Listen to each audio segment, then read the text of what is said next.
The following content is provided under a Creative Commons license. Your support will help MIT OpenCourseWare continue to offer high-quality educational resources for free.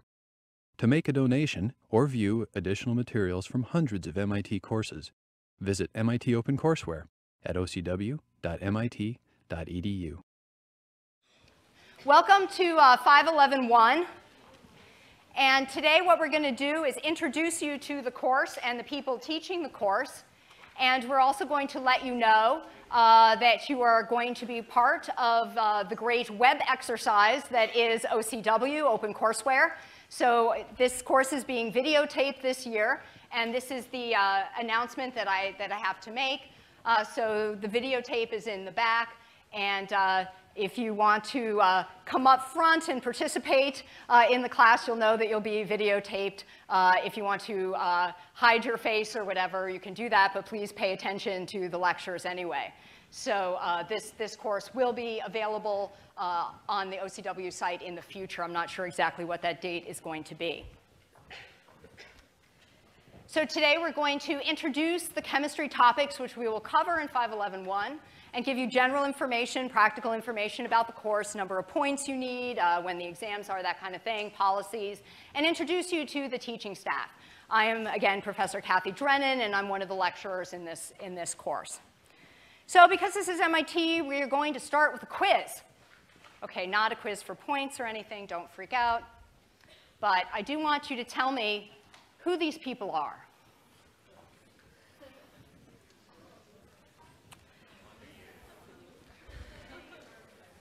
So what about this person? That's me. This is my college yearbook photo. OK, what about this person over here? It's not me again. Not Elizabeth Taylor. It is Lisa Kudrow, known as Phoebe on Friends. So we both went to college at the same time. We went to the same college. Does anybody know what college that was? Vassar College, very good. And we graduated the same year. Now, no one has to say what year that was, even if you know. But we did graduate the same year. All right. So given what you know about us, what do you think Lisa went to college to study? Computers? No. Theater? Surprisingly, no. Nuclear engineering at Vassar? No, for a variety of reasons. Any other guesses? English? No. Biology? I heard it. Biology. What do you think I went to college to study? Theater, correct. And or, I hadn't made up my mind exactly, biopsychology or drama. So biopsychology was what they called sort of brain and cognitive sciences in those days. So those were the two things I was thinking about. What do you think Lisa ended up majoring in college? Theater? No. Not biopsychology. Biology, yes. What do you think I majored in college? This should be a bit easier. Chemistry, correct. And of course, our professions, actress and chemistry professor. So one may ask, what happened here? My understanding about Lisa Kudrow is that she came from a Hollywood family. She went to college and said, here's my opportunity to study the thing that I find most interesting, and that was biology. And then she went back and participated in the family business, which was, of course, the acting profession. For me, what happened? Well, I have to say, I did not like chemistry in high school. So I did not think about going to college to study chemistry. So why did I not like chemistry in high school? I think it was because of images such as this one. I spent a lot of time talking about the transition between alchemy and modern chemistry. I wasn't very interested in that kind of thing. And there was nothing in these photographs that really appealed to me personally. I mean, Avogadro, I'm fond of his number, and he is, in fact, an interesting, if not frightening, looking man. This just didn't connect with me. But then I got to college, and they said, well, if you're thinking about anything biopsychology, biology, you have to take chemistry. And I said to my advisor, no. I have taken chemistry in high school, and I can assure you that chemistry has no relevance whatsoever to the life sciences. And they said, well, sorry you feel that way, it's incorrect, and you have to take it anyway.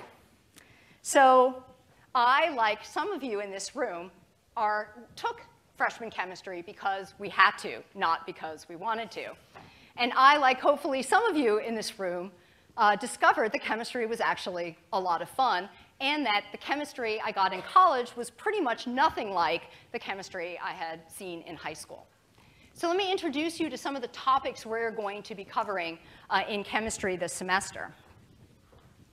So there's more detail on your syllabus, a detail of what we'll cover every day. But these are the kind of basic things that we're covering. And you don't need to write this down. You'll become familiar with it as the semester goes on. We start out with some really basic principles. So up here, atomic theory, periodic table bonding, structures of molecules. And there will be a little bit of history in there. But this is mostly modern chemistry and represents the basic properties of matter. And it's the basic properties of all matter, including living matter, which was what really interested me, that connection between chemistry and biology. So then we go on to thermodynamics and chemical equilibrium. And this is really about reactions, chemical reactions, whether a reaction will go, will it be spontaneous? If there's an equilibrium, what direction will the reaction be shifted in? And then, of course, not just whether the reaction will occur, but how fast it occurs is really important. So that's kinetics, how fast a reaction will go. And from the perspective of someone who's a biochemist, I'm interested in kinetics and enzyme kinetics and in thinking about molecules that catalyze reactions in the body. And then there's acid-base equilibrium and also oxidation-reduction reactions. And what is true is that most reactions that occur are either catalyzed by some kind of acid-base catalysis or involve some kind of oxidation-reduction reaction. And so this sort of represents a lot of the basic way reactions go. Now, whether that's a reaction in your body or a reaction in a test tube, it doesn't matter. A lot of the same principles are involved. And then we also cover transition metals, which is something that you often don't see in high school. And transition metals, those metals in the middle of your periodic table, have some really unique properties, which are exploited again in reactions that occur in your body and also are utilized in industry, for example. So we'll talk about some of those unique properties. And if we put all of that together, we get the real fundamentals that you need to go on and study any kind of curriculum that involves chemistry. So these are all the fundamentals that are involved in chemistry that relate to physical chemistry, organic chemistry, inorganic chemistry, biological chemistry, and are a solid foundation for studying any kind of life science. So I congratulate you on being here in this class. This is really good, solid foundation for whatever you go on to do here at MIT. So normally at this point, we do actually start the class with a little bit of history from alchemy to modern chemistry. But I decided to skip that this year. If you are interested in that, it's never required on any test. It never has been. But if you're interested in that, there is an OCW lecture, which you can listen to. That's an excellent lecture by Professor Sylvia Sayre on that. But today, instead, I thought I would give you some examples of modern chemistry, why people now need to know chemistry, what they're doing with chemistry, what is chemistry research here at MIT, and how does it utilize these basic principles, which we'll be talking about in the course. So start with my colleague, Professor Joanne Stubbe. She studies molecules. In particular, she studies biological molecules. And one of the things she's very interested in is how this anti-cancer drug, gemcitabine, works in the body. So it inhibits an enzyme, and she's interested in knowing how that really works. So enzymes are made up of amino acids. You have long chains of amino acids that form together into a protein molecule. Protein molecules in your body often act as enzymes, catalyzing reactions. So she is interested in how this molecule, gemcitabine, inhibits an enzyme. So to do those studies, she needs to know a lot of the stuff on this list. Of course, she needs to know the basic principles, but she's also talking about an enzyme, so she needs to know about enzyme catalysis. She needs to know this enzyme works by both acid-base chemistry and oxidation reduction. It has 2 irons that are involved in doing the chemistry, so it includes transition metals. She thinks about how things bind, how the natural reactants bind, how the inhibitor binds, and so she needs to know what happens to the chemical equilibrium. She needs to know about the thermodynamics of those binding events, and of course, everything, all the basic principles are required here. So to do this biochemistry research, she needs to know all of these things, and she has really made tremendous progress in understanding how gemcitabine works, and it is not so toxic, so it's a really good thing to have in chemotherapy. So in addition to studying molecules, chemists often want to make molecules, such as Tim Jameson, who's an organic chemist. So you will hear probably, hopefully, in this presidential debate about the environment and about why saving the environment is important. And one of the things you often hear about in this discussion is about our oceans and about rainforests. And part of the reason why people want to protect those areas is because you find a lot of natural products in those regions. So a natural product is something that is made by nature, and often natural products, whether it comes from a plant or a marine organism, have some really good, useful properties. And so one particular compound has anti-tumor properties, so again, along this line of cancer research. So Tim Jameson's lab figured out how to make this thing. And often that's really important because you can't get enough of the organism that naturally makes it to be able to grind that organism up and have enough that you can actually use as a medicine. So you have to make more of it because nature doesn't make enough. So it's very important to figure out how to do that. So in doing that, Tim Jameson's lab needs a lot of these things.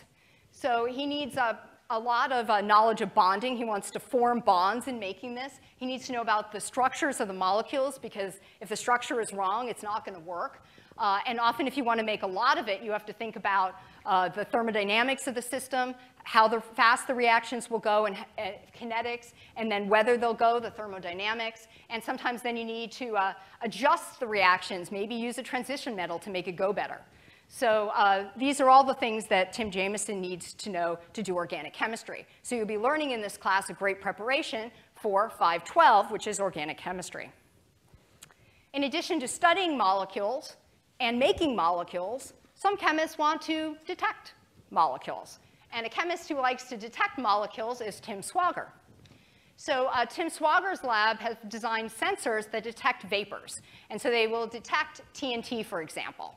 And so he has put this chemistry to use in this robotic arm, and they call it Fido, because often dogs are the creatures that have to go out and detect these things, and it's not a great job if you're a dog to be sent out to see whether there was an explosive and discover, yes, there was, a little bit too late. So this is a much nicer way to detect chemicals with this robotic arm, and here's a picture of it in use in Iraq. So in doing this, if you go down to kind of the basic principles that Tim needed to know about, oxidation reduction was really key in developing this technology. So we'll talk about that. So my final example is from Alan Davison's lab. And Alan was an inorganic chemist. He loved those transition metals and their unique properties. And he designed this compound. It's called Cardiolite, and it's used in heart imaging. So many people have relatives they know of that have had to have their heart imaged. Heart disease is a major problem in the United States. And there's a good chance that they had Cardiolite given to them to help in that imaging process. So this, again, takes advantage of those great, unique properties of transition metals, which we'll talk about in this course. So again, all together, this is the basis for modern chemistry. And the examples I just gave you were some of the things that modern chemists are working on, some of the issues that our country faces and our world faces, and how chemistry is involved in that. So not only will you have the fundamental knowledge to go on and take more courses in chemistry, you will also have the fundamental knowledge to go on and do undergraduate research here. And here are some of the 511-1 undergraduate researchers that have come through my lab in particular from this class. So it's a really nice, solid foundation. So I want to encourage you to set some of your likes and dislikes from high school aside when you come to MIT, because at MIT you often see disciplines taught and emphasized very different fashion than what you've seen before. And you may discover that the thing you came here to study is not the thing that you really want to study after all. One other thing that I'll say to you is that I said these words at one point. It's true. I said, when I was in high school, I said, I hate chemistry. And now I do chemistry every day and will for the rest of my life. I love chemistry now. Be very careful what you say. Have any of you made that statement about hating a subject? Ho, ho, ho. Tell me later what it is you're going to be doing for the rest of your life. So at MIT, things are very different. And keep an open mind. Explore new areas. Take advantage of being at this amazing place for science and technology. And you may surprise yourself in what you really enjoy learning about. So that's a little bit about the chemistry that we're going to cover in this class. And now I'm going to talk a little bit about some of the policies and procedures. But first, I need to introduce my co-instructor for this class. And let me just put up her picture. You'll see her in a minute. So Dr. Beth Vogel-Taylor. So all chemistry courses are team taught. So you have a different lecturer for the first half than the second half. And Dr. Taylor will be doing most of the first half lectures, and I'll be doing most of the second half lectures. So Dr. Taylor will take you from atomic theory through thermodynamics, and I'll start up with chemical equilibrium, talk to you about kinetics, acid-base, oxidation reduction, and transition metals. So you will have both of us as lecturers in this class. Now, in the past, sometimes students have found this whole thing a little frustrating, that they just get used to one lecture style, and then all of a sudden, there's another lecture style, and that can be true. I mean, sometimes the styles of the two professors, couldn't be more different. Think McCain-Palin, odd couples.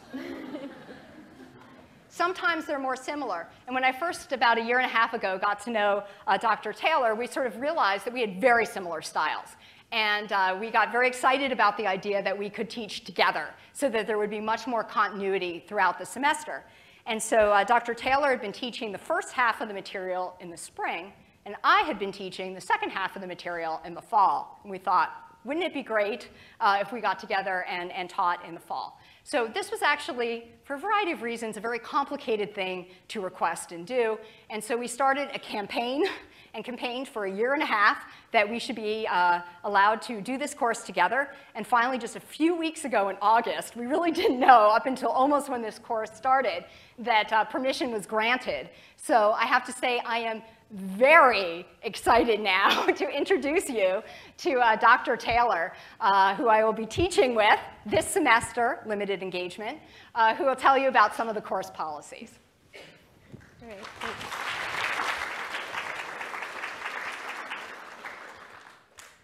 Okay, so before we get to some of these course policies, I think I'll tell you a little bit about my path to chemistry as well. Professor Drennan explained that not everyone that ends up as a chemist started off that way on their first class, freshman year, for example, in chemistry. And in fact, if you talk to a lot of chemists, if you talk to some of the graduate students, maybe your TAs, you'll find that that phrase, I hate chemistry, has maybe been uttered by more than one of us at some point in our lives before we realized, and once it happens, you don't go back, that actually you love chemistry, and it's hard to even remember a point where you didn't see all of these connections that it provided for you. But to give a little background of where I was sitting, where maybe you are today on the first day of chemistry, when I left high school, I had no interest in chemistry whatsoever. And I have only one strong memory from high school chemistry, and that memory is shown right here, and that is the common ions. Did you guys have to learn the common ions? Does anyone have that in their brain somewhere for ready use? I don't, in fact, so it's actually okay if you don't know all your common ions, if you missed that part. This is the strongest memory I have, and I remembered that I didn't learn them, and that was really bad because it kept coming up. But the other thing I remember is that I had no idea why they were important. I didn't really understand what any of these molecules were. I certainly didn't understand how they even connected really to chemical reactions, much less other disciplines that I was interested in. I couldn't have told you, for example, if we look at a phosphate group, that that's going to be incredibly important in DNA, that it's also an incredibly important group when you're dealing with proteins and whether you're turning the function of a protein on or off. So really, I just had no context for the chemistry. So when I started in college, that wasn't even an option for me, and I was interested in a lot of things, chemistry not being one of them, but one that I was very interested in was biology. And the reason was, we did a lot of cool labs in high school. I loved doing the dissections. It was very interesting to me to think about how different organs worked, how the heart could be a pump, how the lungs worked. And then when we got to more of a cellular level, it was even more interesting to see that we could actually understand how our body worked as low of a level as thinking about cells. And so that was a clear major for me to pick. I actually also was considering English and ended up being a minor in English, but I think what most of you actually having come to MIT have probably realized is sometimes it's nice to major in a science because you can't just pick up a reaction and do it in your kitchen on the weekend, whereas you can sometimes join a book group and do that. So it's kind of nice to major in the thing that you're going to get to have the opportunity to do for the rest of your life. So I actually also started pre-med. Is anyone else pre-med here? Okay, so a pretty good showing. So maybe you can relate to some of the reasons I wanted to be pre-med. Part of it was the interest in the science and the biology. Also, I wanted to help people. It seemed like a really clear way that I could have a career that was challenging and involved in science, but also helping others. So it seemed like a good start for me, pre-med bio. And I signed up for my bio class. I found out, as Professor Drennan did, that I had to take chemistry as well. I wasn't as upset. I was sort of a neutral chemistry person at this point, but I thought it was pretty smart to get it over with on the first semester, so that's what I did. And my plan was going along fine until something happened, and what happened was that chemistry was just way more interesting than I'd anticipated. So my perfect pre-med bio plan was getting a little shaken right from the start. And the reason that it was getting shaken was because I would learn this new principle in chemistry, and because I was taking bio at the same time, I could see the connections. And at one point, I realized, oh my gosh, chemistry is just biology. It's just looking at it one level deeper. So actually, all of my interest in biology was quickly transferred to saying, wow, now I can think about things on the molecular level. And one of the molecules that caught my attention first, and I can't remember if this was freshman or sophomore year in high school, was the first time I actually took meaning in looking at a chemical structure, and that was with the structure of penicillin here.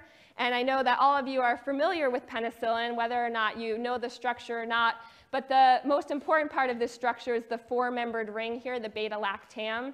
And this was the first time I thought I could actually understand how a molecule worked because I knew something about chemistry. So for example, with penicillin, what it does is it inhibits an enzyme that builds the cell wall in bacteria, the bacterial cell wall. And if I thought about what I'd learned in chemistry, some of you know this from high school, some of you will be very familiar with this soon, is that this carbon here, for example, is bonded to three things. Does anyone know what angle those would like to be at? 120. They want to get as far away from each other as possible. The ideal angle is 120. But what we have here is a four-membered ring. So what angle does that have to be, that bond? 90 degrees. So we have a problem here if we're thinking about keeping things at the lowest energy. So there's a lot of ring strain in this system. And I was incredibly excited that I could look at that and realize it and say, wow, that's why it's so reactive. That's why it's such a good medication. Because when it comes into contact with these bacterial cell wall building enzymes, the enzyme can actually react with this four-membered ring and open up the ring and relieve that ring strain.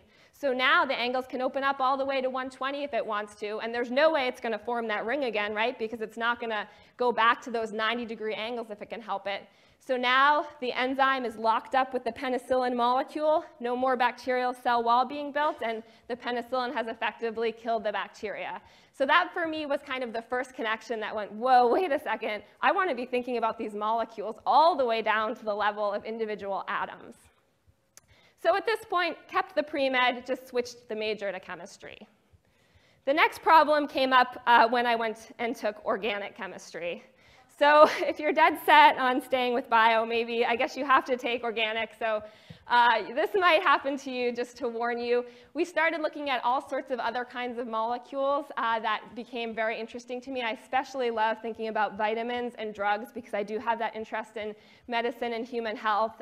These are actually all examples that we'll talk about in freshman chemistry at some point as an example of a connection between a chemical principle we learn and what we can know about how it functions.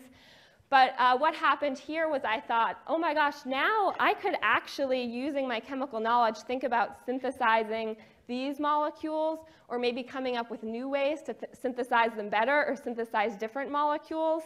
And the real clincher was when I started doing some undergraduate research. Any potential UROPs out there? Anyone planning to do research at some point? Excellent. OK. So just to be warned, you might fall in love with the subject you do your UROP in. This is one of our summer students from this past summer who is also pre-med. She's continuing to be pre-med, which is fantastic. That didn't happen to me. Once I got into the lab, I didn't want to leave. So I thought, you know what, I think I'll change the medical school plans, and now I'm going to go all the way. Chemistry major, chemistry grad school. And the reason I was able to do that and keep with what my original intentions were was to have a career that was fulfilling in terms of helping people and being engaged in science, is all of a sudden I realized, you know, as chemists, we can think about better ways to build molecules that are important for making medications. Another thing we can do is we can use our chemistry to understand biological systems, so we can help elucidate pathways maybe that are implicated in disease. So the combination of these two things had made my decision, and I ended up coming here for graduate school, actually, and working in Professor Imperiali's lab doing bioorganic chemistry, which means that I synthesized molecules, which I loved, and used them to study biological systems. So really, I'm pretty happy with what I've gotten to do. And I just want to say we're not trying to convert all of you pre-med people by any means. My roommate for many years was going to medical school as I was going to graduate school. And we found we had so many interesting conversations about chemistry, her from the context of practicing and using medications and talking about how they worked on a molecular level, and me talking about my research.